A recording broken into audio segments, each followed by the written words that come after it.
Hello प्यारे बच्चों, कैसे आप लोगों का। तो आप लोगों का मंथली टेस्ट का एग्जाम होने वाला है विज्ञान, हिंदी और सामाजिक विज्ञान को। चलिए फटाफट से विज्ञान के ऊपर प्रश्न देख ले जो आपके एग्जाम के लिए बेहद महत्वपूर्ण है ना।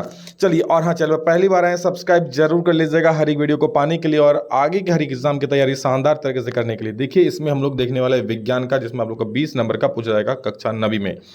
चलिए फटाफट से प्रश्नों को देखते हैं और उसके उत्तर को। ये जो टेस्ट होने जा रहा है आप लोगों का 6 जुलाई 2026 को होने जा रहा है रेल का टेस्ट। पहला सवाल है, निम्नलिखित में कौन एक कोलाइड है। तो दूध, चीनी का घोल, नमक का घोल या इनमें से कोई नहीं। तो यहाँ पर जो सही उत्तर हो जाएगा प्यारे बच्चों, दूध। दूध जो है कोलाइड हो जाएगा, है ना, क्योंकि इसमें बहुत ही छोटी छोटी प्रोटीन की, वसा की कणें होती है, जो कण होती है, जो आंखों से नहीं दिखती है। और नमक, चीनी का घोल ये तो समांगी मिश्रण है।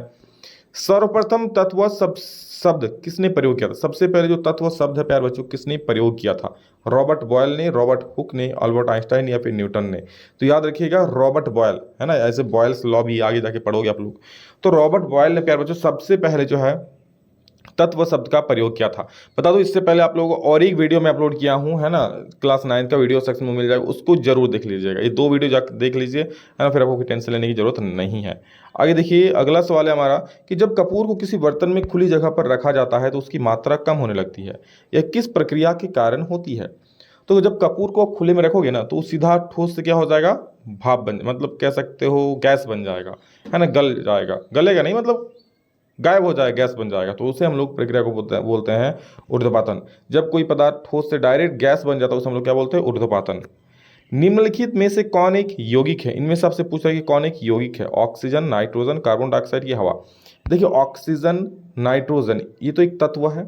कार्बन डाइऑक्साइड ये होता है सूत्र CO2। जब दो से अधिक कोई तत्वों से मिलकर पदार्थ बनता है ना, उसे हम लोग बोलते हैं यौगिक। तो यहाँ पर देखो कार्बन भी और ऑक्सीजन भी है, 2 तत्व है, तो क्या हो जाए, एक यौगिक हो जाएगा। हवा की बात करें प्यारे, हवा में बहुत कुछ होता है ना, ऑक्सीजन होती है, कार्बन डाइऑक्साइड होती है, नाइट्रोजन होती है। तो ये आपका मिक्सचर हो जाएगा, यानी मिश्रण हो जाएगा। नेक्स्ट क्वेश्चन है, विलयन के घटक है। विलयन में क्या क्या होता है।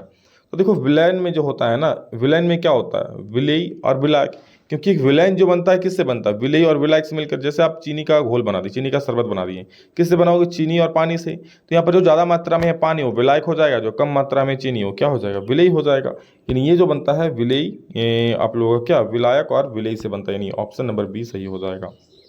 अगला प्रश्न है, निम्नलिखित में से कौन शुद्ध पदार्थ है। देखो, शुद्ध पदार्थ मतलब उसमें किसी भी और कुछ कण नहीं होगा, सिर्फ वही तत्व का कण होगा जिसका नाम है। समुद्र जल में भैया बहुत कुछ होता है, मिट्टी होगा, कंकर होगा, पत्थर होगा, नमक होगा, है ना।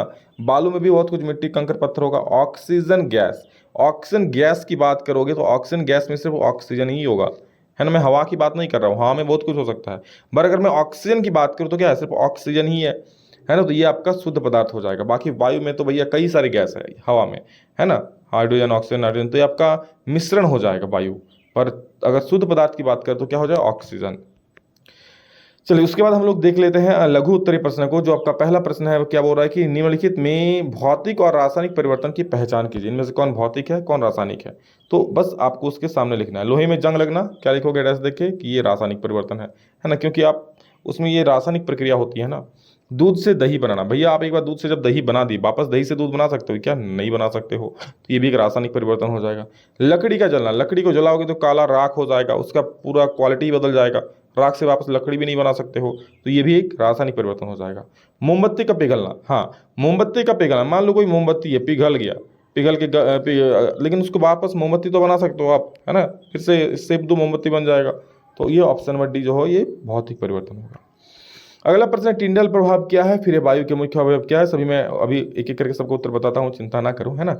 हाँ, अगर आप लोग चैनल पर पहली बार आए सब्सक्राइब जरूर कर लीजिएगा, भूलिएगा नहीं, क्योंकि ये तो झांकी है, बोर्ड एग्जाम ही बाकी है आपका 9th में, सीधा फोड़ना है। और अच्छे सब लोग का लाइव क्लास भी 9th का चलेगा एग्जाम के टाइम, PW जैक बोर्ड पर। तो डिस्क्रिप्शन उसका भी हम लिंक दे देंगे, सब्सक्राइब जरूर कर लीजिएगा, है ना। उबलते हुए जल और भाप में से जलने की तीव्रता किसमें सबसे अधिक महसूस होती है, कारण सहित स्पष्ट कीजिए। उदाहरण के समांगी और विषमांगी मिश्रण बताइए, अंतर बताइए, ये भी बता रहा हूँ मैं। चलो, विलयन, निलंबन और कोलाइड एक दूसरे से किस प्रकार भिन्न है ना। तो चलो एक एक करके उत्तर देखते हैं। और बता दूं, भूलिएगा नहीं, 6 जुलाई को आप लोग का टेस्ट होने वाला है अपने स्कूल में, यानी सोमवार को, है ना। और सभी दोस्तों को फटाफट से शेयर भी कर दीजिए। इसी प्रकार के प्रश्न, मोस्ट इंपॉर्टेंट प्रश्न ये समझ लो एक बार। टिंडल प्रभाव क्या है? पहला प्रश्न, व्हाट इज टिंडल इफेक्ट? तो जब कोई प्रकाश किरण पुंज महीन कणों जैसे धुआं, धूलकण, जल की सूक्ष्म बूंदे आदि से टकराते हैं ना, तो उनका मार्ग दिखाई देने लगता है, यानी उसका रास्ता गोचर हो जाता, दिखाई देने लगता है, तो उसे हम लोग इसी घटना कहता है टिंडल प्रभाव।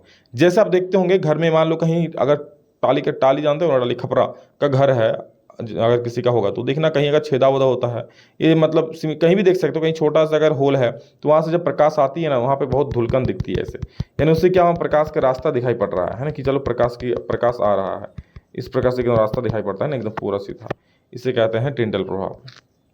वायु के मुख्य अवयव क्या? वायु में क्या क्या? वायु में मुख्य अवयव क्या क्या? ऑक्सीजन है, कार्बन डाइऑक्साइड है, नाइट्रोजन है, धुलकन आदि बहुत सारे, जितना नाम लिखना है लिख दो। उबलते हुए जल अथवा भाप में से जलने की तीव्रता किसमें अधिक होगी? कारण सहित स्पष्ट कीजिए। देखिए उबलता हुआ पानी है ना, और क्या जो भाप बन गया, तो आप देखोगे ना, उबलता हुआ पानी में हाथ दे दोगे तो उतना मतलब होगा, ऐसा नहीं कि चलो कुछ नहीं होगा, लेकिन भाप में तो भैया हालत खराब कर देगा। क्यों? क्योंकि उसमें जो है आपका जलने की तीव्रता अधिक महसूस होगी। अब बोलो सर जी ऐसा क्यों? तो देखो, उबलते हुए जल की अपेक्षा भाप में जलने की तीव्रता अधिक महसूस होती है। क्यों? क्योंकि भैया यहाँ भाप कर दिया है, भाप होगा, ठीक है, मिस्टेक कर दिया भैया टाइपिस्ट ने, तो ये क्या हो जाएगा? भाप होगा, ठीक है, इसको भाप कर लेना आप, है ना। भाप में वाष्पन की गुप्त उष्मा, देखो वाष्पन की गुप्त उष्मा क्या होती है ना, क्योंकि आप पानी को गर्म किए है ना, तो उसका तापमान वही रहता है, लेकिन उस पर उष्मा और जुड़ जाती है जो दिखती नहीं है हमें भाप में, है ना। तो क्या हो जाएगा? भाप की गुप्त उष्मा। भैया भाप तो दिखता है, भाप में जो गुप्त उष्मा होती है, इसीलिए तो उसका नाम है गुप्त उष्मा, मतलब ये छुपी हुई उष्मा होती है भाप में, और इसी वजह से हमें जलने की तीव्रता ज़्यादा महसूस होती है ना। जैसे आप मान लो पानी को गर्म कर रहे हो 100 डिग्री, गर्म उबल रहा है, भाप बन रहा है, भाप का भी तापमान कितना? 100 डिग्री, दोनों का तापमान 100 डिग्री, लेकिन भाप ज़्यादा लगता है गर्मी। क्यों? क्योंकि उसमें एक उष्मा छुपी होती है, इसका नाम है वाष्पन की गुप्त उष्मा।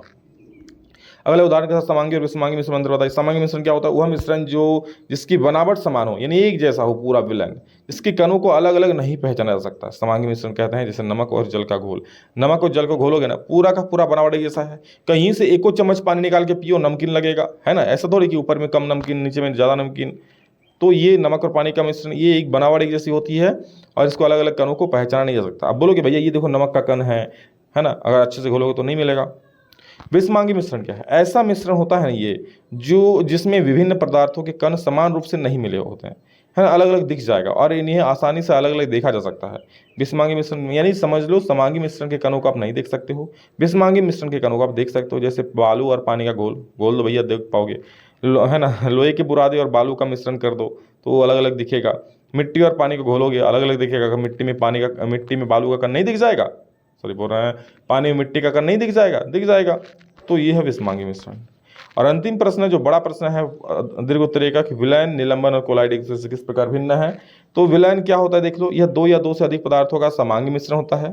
कोलाइड क्या होता है? यह समांगी मिश्रण, ये समांगी जैसा दिखने वाला होता है लेकिन विषमांगी होता है, जैसा कि दूध, है ना, लगता नहीं समांगी है, अब देख पाओगे दूध के कणों को कहाँ पे क्या है, नहीं, लेकिन उसमें क्या होता है? वसा होती है, प्रोटीन होती है, हम लोग देख नहीं पाते हैं लेकिन होती है ना। तो ऐसा विलयन कोलाइड विलयन कहलाता है। निलंबन क्या? यह किसी ठोस या विषमांगी मिश्रण, यह ठोस का विषमांगी मिश्रण है जो द्रव या गैस में विक्षेपित रहता है। निलंबन क्या होता है? किसी ठोस का विषमांगी मिश्रण होता है जो द्रव या गैस में विक्षेपित रहता है। विलय के कण वास्तविक विलयन में क्या होता है? विलय के कण दिखाई नहीं दे सकते हैं। जैसे मान लो चीनी में पानी घोल दिया, पानी में चीनी घोल दिया, चीनी कण दिखाई देगा? नहीं देगा। विलय के कण सूक्ष्मदर्शी दिखाई दे सकता है। कोलाइड में अगर देखोगे ना दूध को, तो विलय के जो कण है, वसा, प्रोटीन, ये सब देख सकते हो, है ना। और निलंबन को ठोस अवस्था के कण नंगी आंखों से दिखाई दे सकता है। तो इसी प्रकार से उदाहरण है, जैसे उदाहरण क्या देख लो, चीनी का जलीय विलयन है, इसमें दूध चाहिए और चौक पाउडर मिला जल, ये है निलंबन, है ना। इसमें क्या होता है, क्या बोल रहा है, इसमें आप गैस ठोस पदार्थ को घोल दें, किसमें? पानी में, और वो तली पर बैठ जाएगा चौक, तो ये हो जाएगा निलंबन।